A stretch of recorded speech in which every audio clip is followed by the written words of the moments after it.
Hi everybody, we're here at AICY, Brizzo for you. What we do at AICY, social media management in China, for company and also for private customers, mainly artists, football player, whatever it is.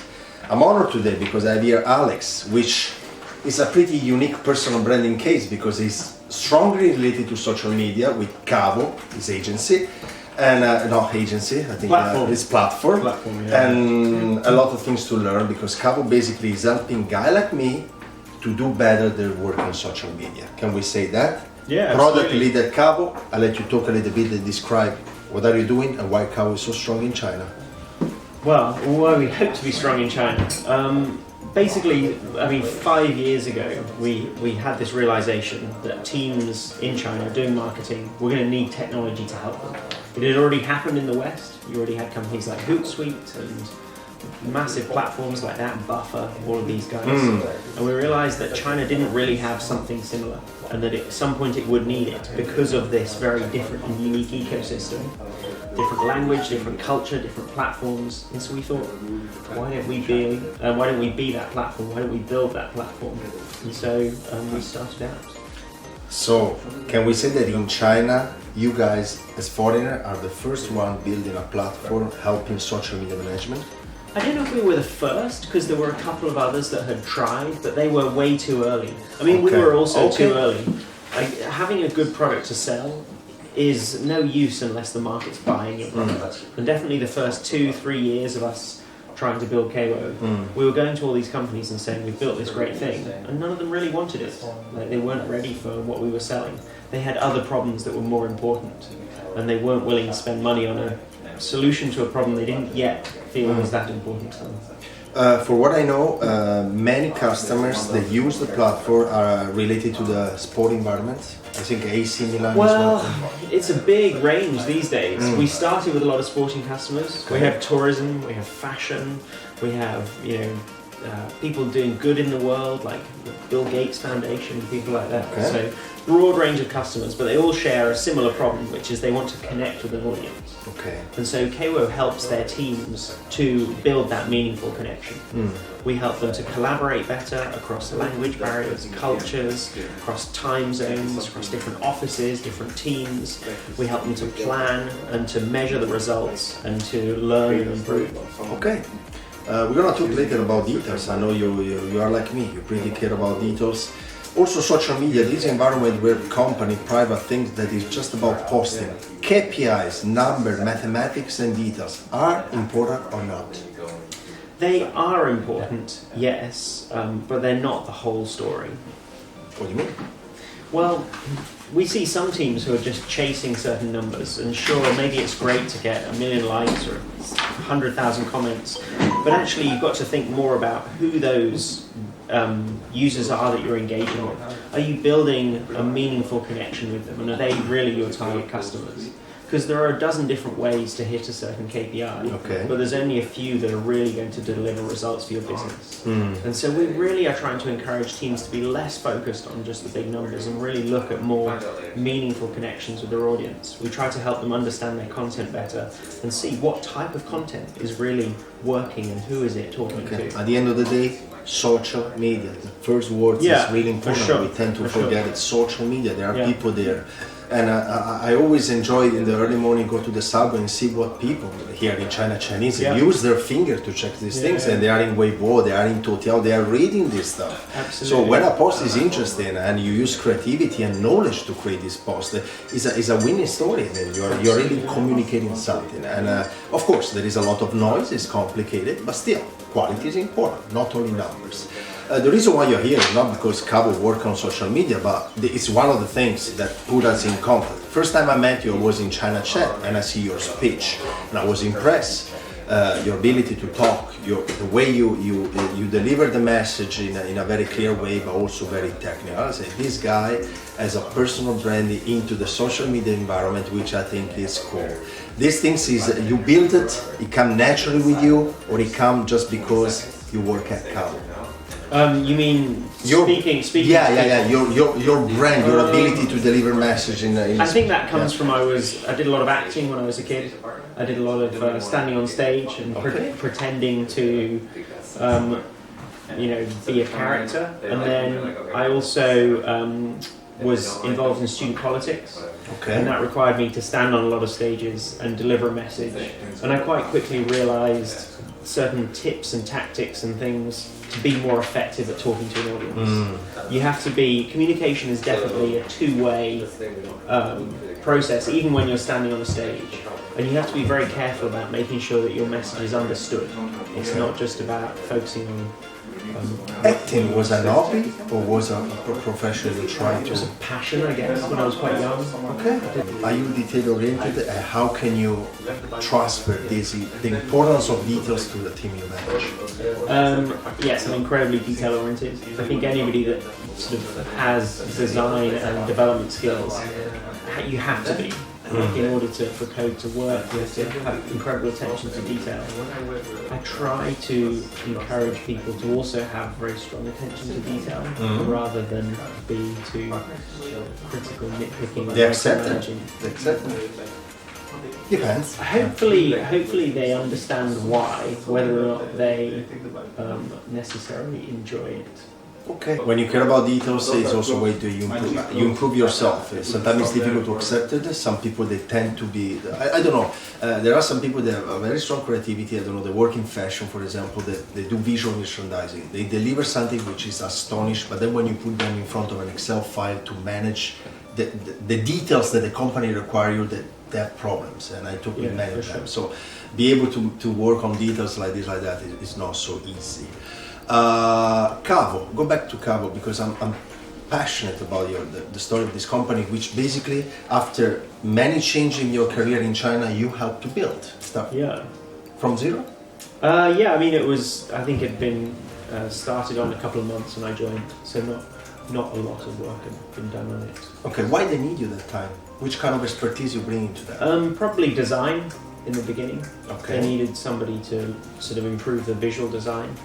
And then later on, I think my technical skills were also quite advantageous. I wrote a lot of code for the first 2 or 3 years.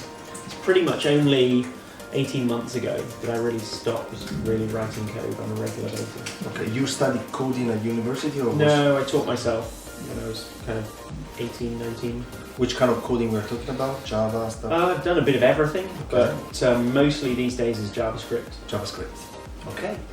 I read your interview very fast today because I was in a meeting, and described you also sound very late. It's fine.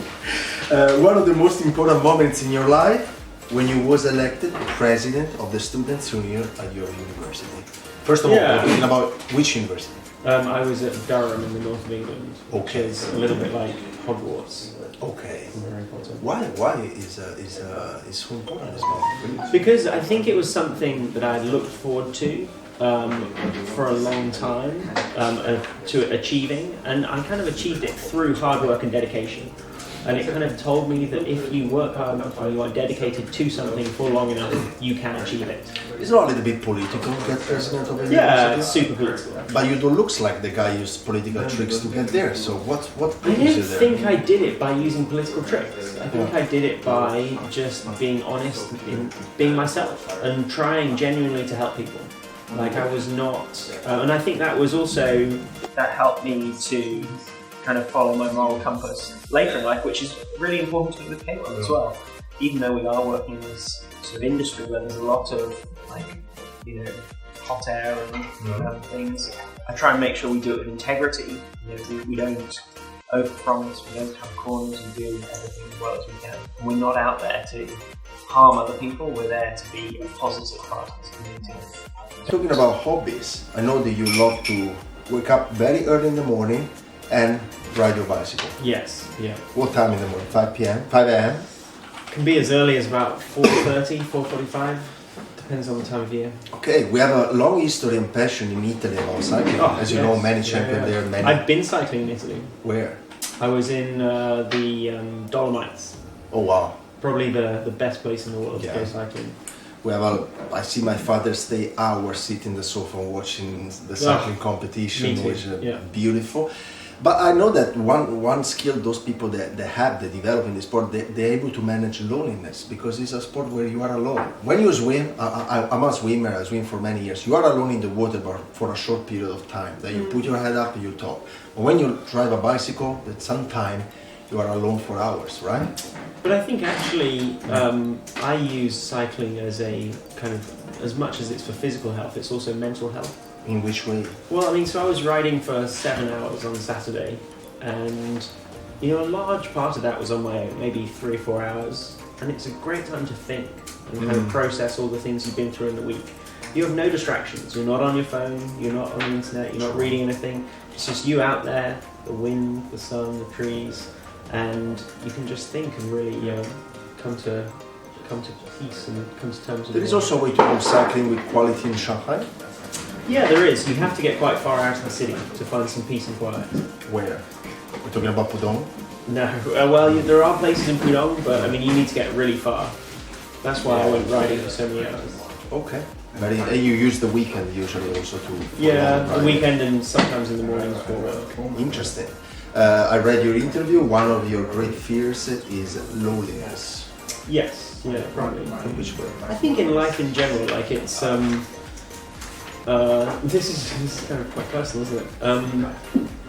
Can you decide how long, in which way you want to keep it personal? I think I think it's really important to kind of share how you feel and the things that are going through your head with other people.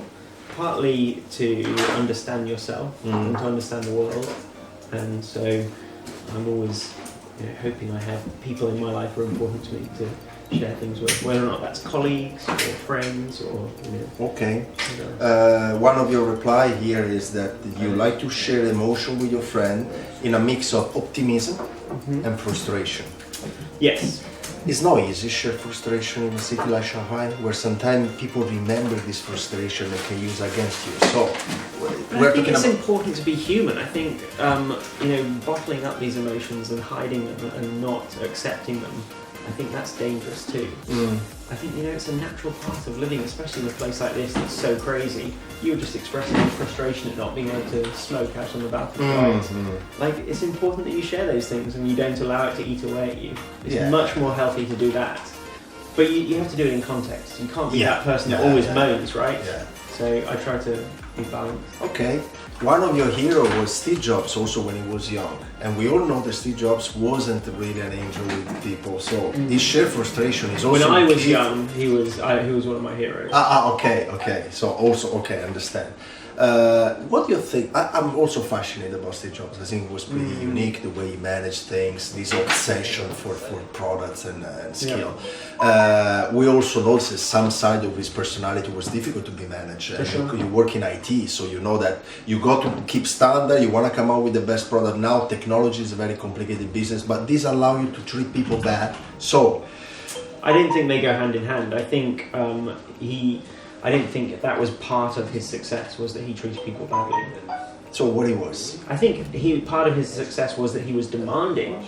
Okay. But then that doesn't mean you can be demanding, but you don't have to be an asshole. Okay, so you don't agree with that side of his personality? No, I don't. Like, the thing that inspired me about him was his relentless dedication to being better and to making sure his products were just incredible. And you can see it comes through, like every detail had been thought about so carefully.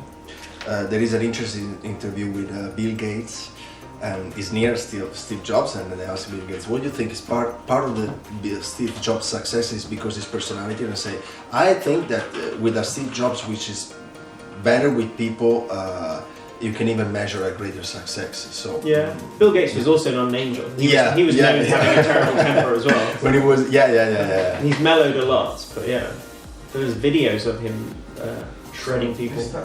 Really? Yeah, there's a couple of videos on YouTube of him screaming at somebody. He was the younger Bill Gates, the one that slept under the table, then wake up, do something crazy. Yes, exactly. He was probably a man on the edge. Okay. Sometimes I'm thinking about you also work in a field where they're very competitive. A guy like Elon Musk, compared to guys like Steve Jobs and Bill Gates, we got an improvement. I mean, this guy is running 3 companies. This guy is trying to bring humanity to Mars. Also, the attitude is different. So, still genius, but something is changing in this industry. What do you think? What is people? They have something in common, or it's just the fact that? Yeah, absolutely. I mean, they're all people that have huge dreams and push to achieve them, right? They all have a vision for what is possible that is beyond what normal people believe, and they also do the work to make that possible. Okay, take Elon Musk. Imagine that Elon Musk is forced for some reason to live in Shanghai as a foreigner. He's gonna be able to achieve at least half of the things he's able to achieve in US? Yeah, I think... It's interesting, sometimes I'm thinking about it. Yeah, it's interesting. I'm sure he would achieve way beyond the norm, yeah. Okay, back to you and your personal life. There is some regret you have in your past? Something that I don't know, not from a career point of view. I think you got a pretty happy career, right? Jumping around. Yeah. I mean, I've had a lot of fun. Like, I've done a lot of different things, which I think you should do. Like, if anybody is, quite young and worried that they've not found what it is they want to do in life, then you should not be worried at all. Just try a bunch of different stuff. You work in a corporation before. I have. I've worked in one very big company, which told me that wasn't really for me, and that was a really essential experience too. Dealing with all of the management and structures and processes, I felt like it sort of held me back, and I felt like it kind of hurt my enthusiasm too. Okay. So, it took me a long time to find out what it was I wanted to do. Okay, and it takes you also a long time to understand that one of your regrets is related to an ex-girlfriend? Yeah, I mean, there's most experiences I've had in my life have been pretty positive, but there's definitely one ex-girlfriend who definitely sort of took me to some dark places that I wish I hadn't gone to. One of the last questions, for you is very important in the way you live, morality. Yes, so, yeah. In which sense? You Well, I feel increasingly in the world we're in right now, there's so much distrust and so many people who are quite happily profiting off the efforts of others, and I think it's incredibly important that as we're building our business that we are doing it honestly and we're not becoming rich at the expense of others. We're not we are sharing that success with the rest of our team, and that when people deal with us, they know that they're being treated fairly, that we are, we absolutely stand behind our product. That's incredibly important to me. Yes, sure. And so when you asked me about why I was so, why being present at the student union was such a pivotal moment, because I felt like when I was trying to achieve that, I had faced a lot of the more negative side of being involved in politics, and I didn't join in. Like, I stayed with my positive message of what I wanted to do to help people, and so I was glad that I was still able to be successful. Congratulations! It's good to believe in morality, be able to don't compromise too much. It's also true that you come from UK, and there is a strong feeling of morality generally in your country. Can we say? I mean, I don't know. Up and down, maybe compared to our country, definitely, maybe compared to Italy. Yes, compared to Italy. Definitely, when I look at the politics in England compared to Italy, like can we say also Germany? I mean, the way they manage the Germany politics too,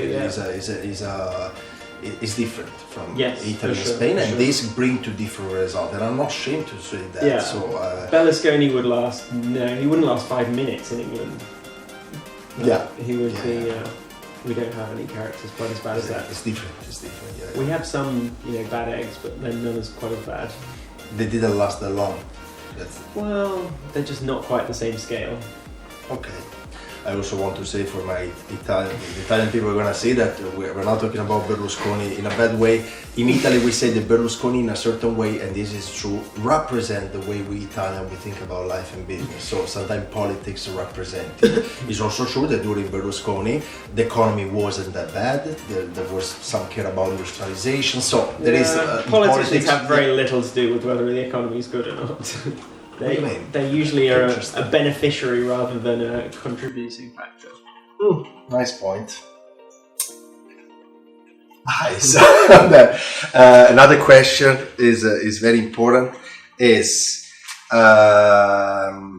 We want your feedback about how it's going to change this social media environment. What do you suggest to agency like mine to expand their business, keeping quality into that? And what do you see? What do you see for these social media things? It's everywhere, it's important, everybody needs it. There is a lot of demands. It's getting also very complicated for companies to manage themselves. But what's your point about this thing? I think, it's a fantastic tool, and it's just about using it effectively and well, right? It really isn't rocket science. You should try to deliver value, because think of, you as a user, you want to consume value. You want to read content that's interesting, content that makes you think, content that delights you, that interests you, that teaches you something. And so that's the type of content you should try to create as well. And I think a lot of people try to, seem to think that they're playing some kind of game, and that there are some tricks or backdoors or some shortcuts they can take, but there really aren't. Like, it's about building a connection with your audience, and you just have to be smart about it. And if you are smart about it, and you're consistent and you're organized, you will do well. Thank you so much for your time.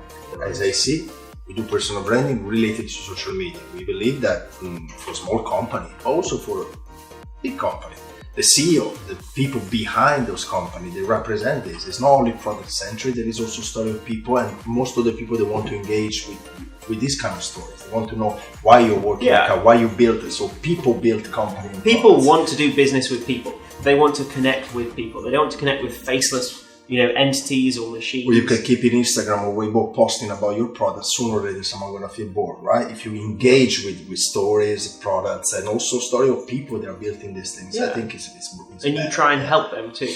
Yeah. Also, there is a lot of, as private people can do as individuals on social media. What I mean, Starbucks, McDonald's, big company, they use now WeChat for hiring. We are still here with a PDF resume. We are not aligned with where the technology is going. So personal branding can really help people to sell themselves better. What's wrong with this world? I mean, you need to sell yourself to get a better salary, better opportunities. And you're also getting old faster and faster in society. So, but my position on personal branding, and we've talked about this a little bit, is that it has to be backed up by what you do. It's not just, it's got to be like, I want the work that we do as a company and that I contribute to the company to speak for my personal brand, rather than me just telling everybody I'm great. Of course, otherwise we became a show business guy. Thank you so much, Alex. It was a pleasure to have you here. I hope AC and Kawo can cooperate more and more, because there is a lot of things to learn. Well, we get quite a lot of people who are trying to improve their personal brand. Yeah. So next pitch. Send them your way. When are you going to have the next pitch? I don't know, actually. I need to get my team to line something up. Okay. Kawo, next speech for sure at China Chat and Slasher. I have one small event next week, but I'll be at China Chat this year. Okay. Thank you so much. I shake your hand. My pleasure. Thank you very much. Bye.